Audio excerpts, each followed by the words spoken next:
juntos novamente para o estudo do livro Nas Fronteiras da Loucura, médium Divaldo Franco, o espírito Manuel Filomeno de Miranda. Quinto capítulo, Primeiras Providências.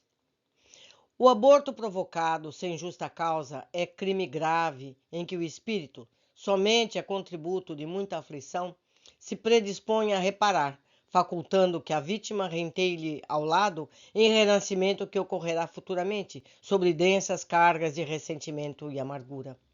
Enfermidades de largo porte se encarregam de corrigir a atitude mental do delinquente que aborta, a fim de que os tecidos sutis do perispírito se recomponham para por vindouros cometimentos na área da maternidade.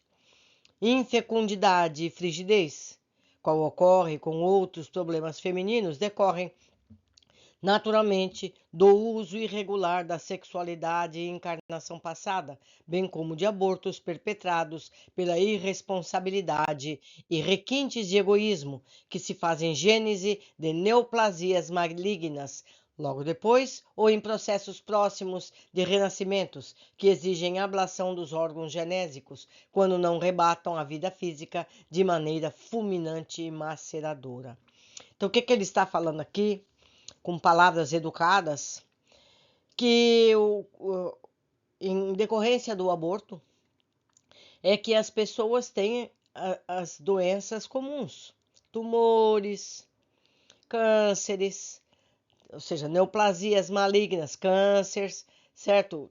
As mais variadas, infertilidade, frigidez, são consequências de um aborto desta ou em outras vidas anteriores, certo?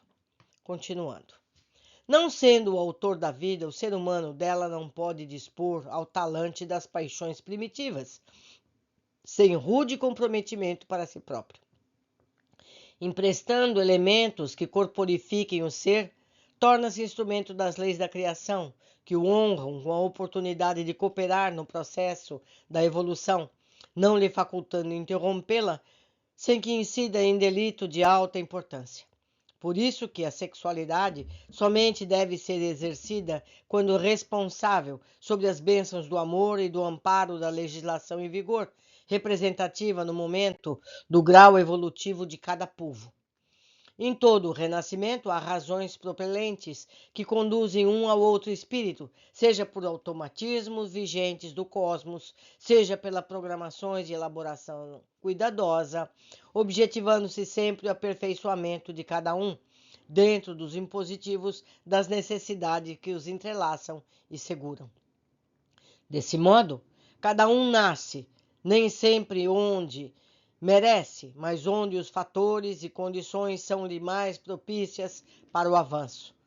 As ingerências precipitadas nas programáticas das vidas, por este ou aquele motivo, redundam, quase sempre, em decepções, desastres ou perturbações que poderiam ser evitados. Julinda, imatura e desequilibrada, com viciações que a retinham nas malhas de obsessões sutis, porque temesse, inconscientemente, embora a presença do antigo companheiro, agora na condição de filho, não tergiversou em interromper-lhe o processo fetal, tombando em fundo fosso de desequilíbrio psíquico. O espírito, sentindo-se frustrado e porque anelasse pela ocasião que sabia de incalculável proveito, por ser ainda rebelde, deixou-se comburir pelo ódio, persistindo na vingança injustificável, convertida em luta feroz, com o objetivo de eliminar o corpo da inditosa para aguardá-la depois do túmulo onde prosseguem os esforços de largo porte. Então, eles já eram inimigos, porque um já havia prejudicado o outro, se reconciliaram no plano espiritual e concordaram em ser mãe e filha, mas na última hora Julinda mudou de ideia e ele voltou a ser o carrasco dela. Já tinham se entendido e voltaram a se desentender por um novo crime. Continuando. As altas doses de sonífero aplicadas na paciente provocavam-lhe o entorpecimento espiritual, em cujo estado, graças à invigilância a que se entregara, deixara-se arrebatar pelo espírito, agora por vez convertido em algoz. Quer dizer, ela nesse estado, estando com entorpecentes para dormir, não dá trabalho no hospital, ela tem um espírito livre que se encontra agora com o obsessor, que foi o bebê que ela abortou. Veja que drama, que drama. Semi-desprendida do corpo, era conduzida à presença de entidades perversas residentes no hospital, que obedeciam ao cruel dirigente do famigerado clã, encarregado de punir os caídos nas teias da alienação mental, como se a justiça divina necessitasse de delinquentes para corrigir infratores. Não obstante, porque padecendo de cegueira da razão, obstinados na crueza dos propósitos inferiores, tornavam-se instrumentos necessários, complicando a própria situação, que deveriam recompor mais tarde. Quando Julinda foi internada, informantes desencarnados apresentaram a sua ficha com o delito perpetrado ao cruel dirigente do espiritual, que se arrogava de poderes e domínio sobre que ali transitavam, em ambas faixas vibratórias da carne e fora dela. Ou seja, nesse hospital físico, hospital que existe o hospital espiritual, como eu já comentei, onde há uma chefia. Essa chefia maligna faz tudo para piorar a situação dos internos e dos obsessores. A equipe do Dr. Bezerra trabalha aí junto para diminuir a dor de todos, encarnados e desencarnados. Por isso que é caótica a situação. Caótica a situação. Continuando. Eu vou ler o parágrafo anterior novamente. Quando Julina foi internada, informantes desencarnados apresentaram a sua ficha com o delito que ela cometeu ao dirigente espiritual maligno, que se arrojava poderes de domínio sobre os que ali transitavam em ambas faixas vibratórias, da carne e fora dela. Tratava-se de antigo sexólatra, que se caracterizara na Terra por distúrbios de comportamento, portador de grande perversidade, desencarnado há mais de meio século. Há 50 anos que ele está fazendo isso.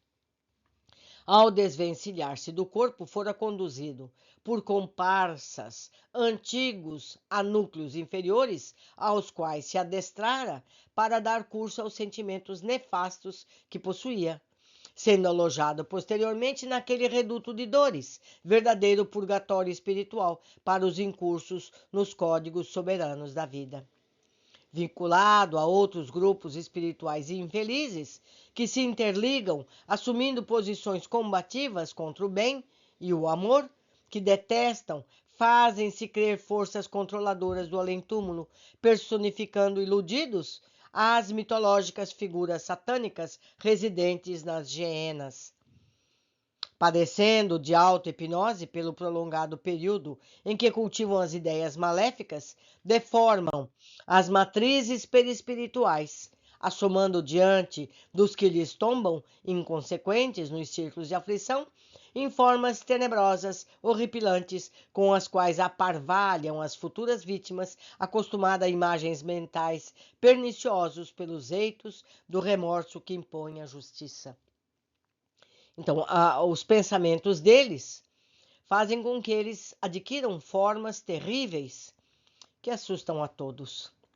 Outras vezes são vítimas de mais vigorosas mentes que submetem deles, se utilizam para o mesmo indébito fim.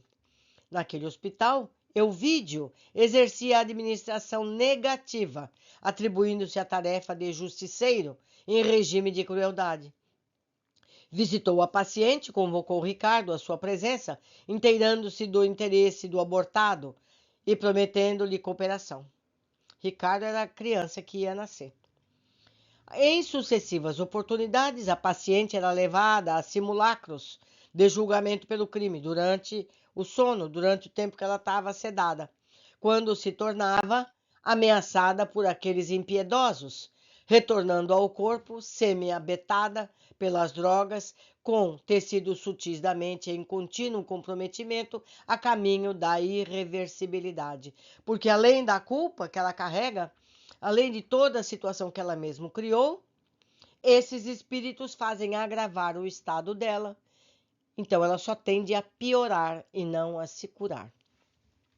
No momento em que a visitávamos em seu apartamento, não a tínhamos presente, tampouco o seu sicário. Quer dizer, o perispírito da Julinda e o seu perseguidor, o Ricardo, não estavam no quarto quando Bezerra foi ali.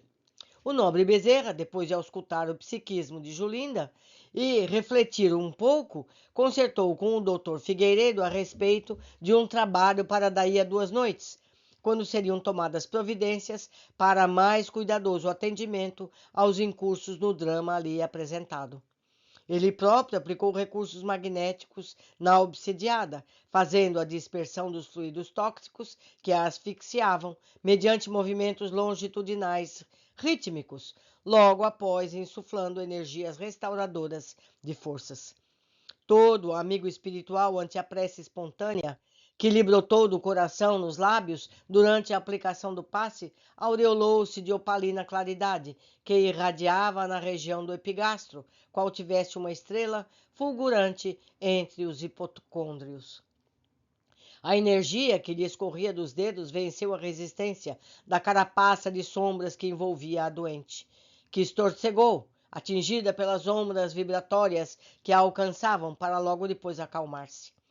O corpo relaxou, os músculos antes retesados, e vimos repentinamente Julinda espírito ser atraída e tombar adormecida no casulo físico.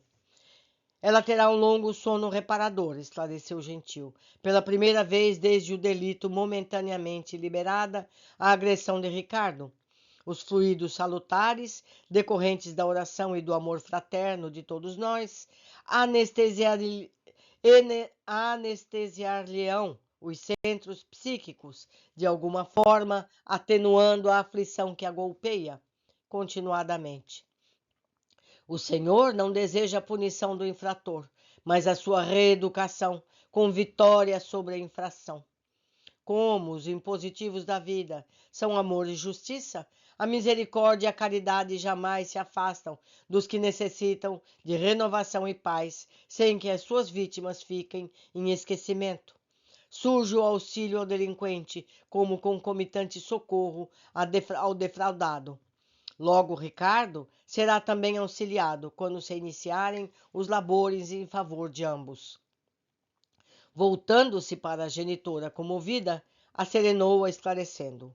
O amor, em qualquer expressão, é bênção de Deus, vitalizando o mundo. O de mãe, todavia, em razão das energias superiores de que se reveste, é portador de mais forças, encontrando ressonância ao amor de Deus, nosso Pai, que rege a vida em todas as suas dimensões. Diz que a oração de mãe arromba as portas do céu, meus amigos. Agora, tranquilize-se, irmã Angélica, aguardando o futuro e prosseguindo confiante nas suas orações e atividades de amor ao próximo. O bem nunca falha. Depois de uma breve pausa, esclareceu. Temos de ir-nos. Há serviços de urgência aguardando por nós. Despedimos-nos do Dr. Figueiredo e da senhora Angélica sob o compromisso de retornarmos em próximos dias. Amigos, vamos estudando e aprendendo. Aprendendo, tomando para nós todo esse conhecimento. Abraços e até breve.